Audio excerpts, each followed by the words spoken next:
السلام عليكم، اهلا بكم في قناتي سويت اند صور معانا. يا رب تكونوا بخير. النهارده هنعمل ملوخيه. بزعل قوي لما بلاقي حد عاملها طبق جانبي في عزومه.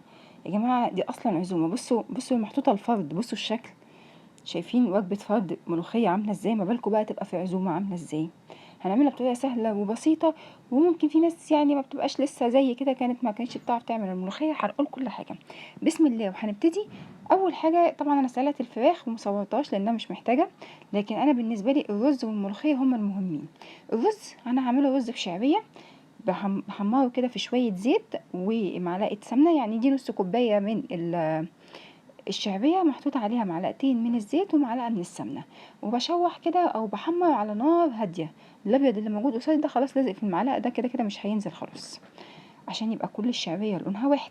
بعد كده بنزل بكوبايه من الرز، وابتدي اشوحهم مع بعض كويس جدا لغايه ما احس ان الرزايه بقى متغلفه كويس بالماده الدهنيه، وكمان شكلها اختلف معايا وبقت رزايه كده ليها قوامها، غير وهي نيه خالص.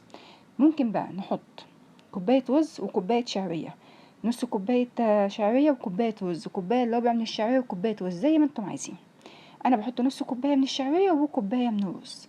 شوحتهم وزي ما انا برضو شغاله على النار الهاديه. وده منظر الرز، بصوا بقى عامل ازاي، شكله بقى متغير. هبتدي بقى هنا هضيف السائل بتاعي، شوربه او ميه.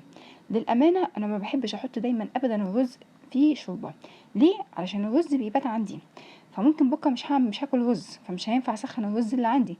فالرز لو فيه شوربه لو قعد يومين 3 بيغير، وساعات بيحمض لو احنا في الحر بتاعنا شديد. فانا بحط ميه، ده اسلم حاجه ليا. بحط قد ايه؟ بحط كوبايتين الا ربع، لان كوبايه الرز بتاخد كوبايه وربع من الميه او الشوربه.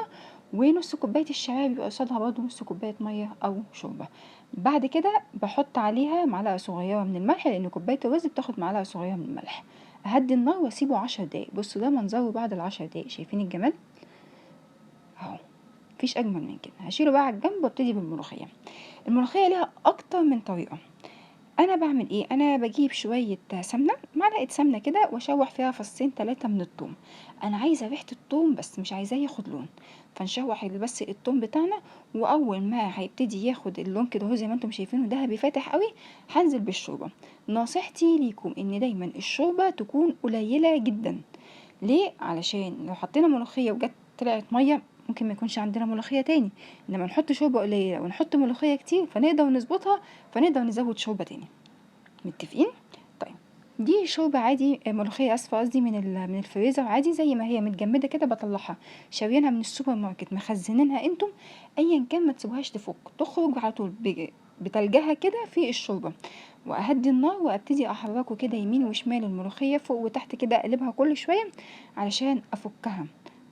خلاص طبعا القوام باين ان هو تقيل جدا، باين عاملة ازاي يعني هسيبها شوية هتبرد هتتحول لكشك. هبتدي بقى ازود الشوربة بتاعتي واحدة واحدة. طبعا القوام اهو اختلف تماما جدا، شايفين طبعا الشكل بقت عاملة ازاي اهو. وبتنزل مني بسهولة من المعلقة. يبقى هي كده تمام. في حاجة كمان ممكن تتأكدوا منها، ان هي يا جماعة ناخد بقى ايه، شوية ملوخية على شوية رز كده، ونشوف اللون والقوام عامل ازاي. بنيجي بقى لايه؟ للطشة. الطشة بنجيب شوية توم مفرومين حلو كده، ونبتدي بقى ايه في شوية سمنة بقى محترمة، ونبتدي نشوح التوم بتاعنا يبقى لونه ذهبي على خفيف. انا بحط الكزبرة اخر حاجة. خلاص خد اللون بتاعي، اروح مقلبة كده تقلبتين بسرعة، يا دوبك اللي هو ايه الكزبرة كده تتغلف بريحة الثوم والسمنة، ورشة ملح، واروح شايلة على طول وعلى الملوخية بتاعتي وانزل بس. ممكن تحطوا على الملوخية على فكرة كمان رشة سكر، ممكن لو لونها غامق تحطوا عليها رشة من الكربونات. ايه رأيكم؟ ينفع دي تتحط طبق جانبي كده، وتتحط اللي هو يعني حاجة تبلع الأكل؟ دي أكلة مفيش أجمل ولا أحلى منها في الدنيا. شايفين؟ ياريت يكون الفيديو عجبكم.